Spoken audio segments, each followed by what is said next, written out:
Hey, what is going on guys, Orhan here, and this is the LG V20.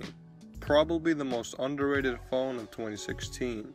But now since the Note 7 has gone up in flames, it's only fair that we look at the LG V20 as a fair replacement.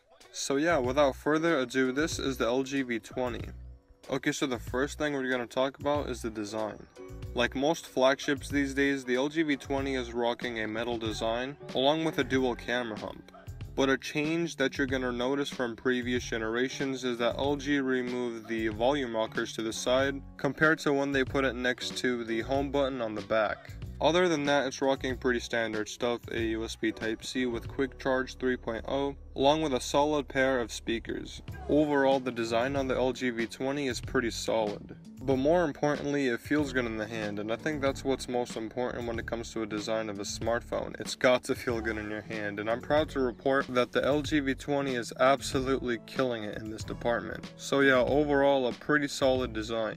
Now onto the display. The LG V20 is rocking a big old 5.7-inch Quad HD display with a pixel density of 513 pixels per inch. The screen is also covered in Corning Gorilla Glass 4, but in terms of the quality of the display, I was pretty impressed. Colors are very nice, and viewing angles are just great. But compared to the rest of the competition, it doesn't really match with what we get from Samsung. This is because it's an LCD display. But if you don't really care about that and all you want is a solid display, the LG V20 will do you just fine. We also have that 2.1-inch 160 by 1040 secondary display. Now to be honest, I really like this display. It gives you all your quick options without taking up the screen real estate. But one thing that I do have against it is that you can't fully customize what you can put on the secondary display. You can only put what LG is offering. So that would be the default apps like the flashlight and calculator app. I don't know, I think the secondary display would be a lot more useful if the user had full control of what they put on it. So hopefully they roll a update that allows users to fully control what they put on the secondary display. Another strong point for the V20 is the audio DAC. It outputs 32-bit 192 kHz audio.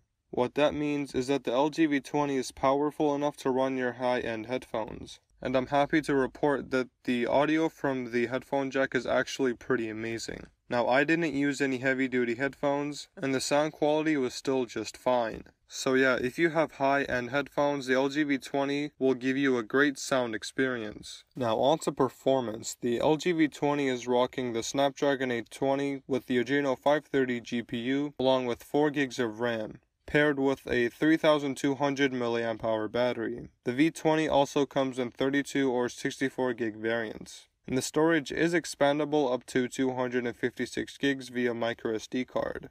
And everyday performance on the V20 is butter smooth. Around the entire OS, I experienced little to no lag, even under heavy use. So if that's something you care about, the LG V20 is a good choice for you. But one thing I don't like at all about the LG V20 is its software. Even though this is the first Android phone to run Android 7.0 out the box, the skin that LG put on top of it is just terrible. It's very animation heavy, it has no app drawer, and the interface just does not look modern. For those of you getting this phone, I highly recommend that you put a launcher on it, because in my opinion, the default software experience is just terrible. So yeah, definitely keep that in mind if you're considering the LG V20.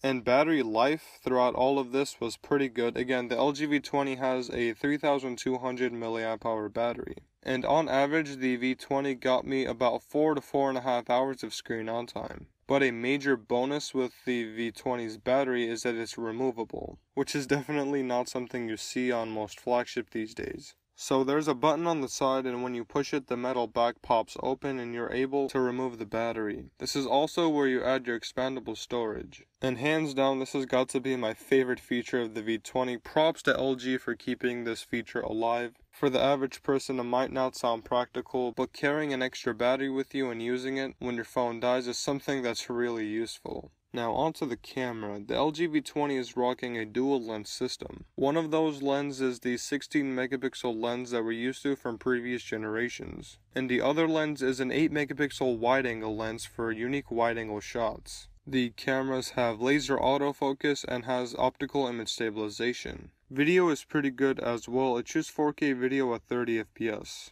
But technical terms aside, the photo and video quality of the LG V20 is just amazing. It tends to oversaturate a little bit, and there are definitely more blown highlights than lost shadows, which in most cases is probably a good thing. And for the average person, this camera will do you just fine. But if we're comparing the camera to the competition, I'm gonna have to be honest, the LG V20 doesn't really match the quality that we get from Samsung. But again, Samsung has the best cameras in the entire market, and falling short of that doesn't make this phone's camera a bad camera. So yeah, the camera on the V20 is right up there with the rest of the competition. Overall, if cameras are important to you in smartphones, this is a solid choice. So yeah, that's basically it. Just a quick overview of my thoughts and impressions on how this phone performed during the time that I used it. Again, my name is Orhan, and I'll see you guys in the next one.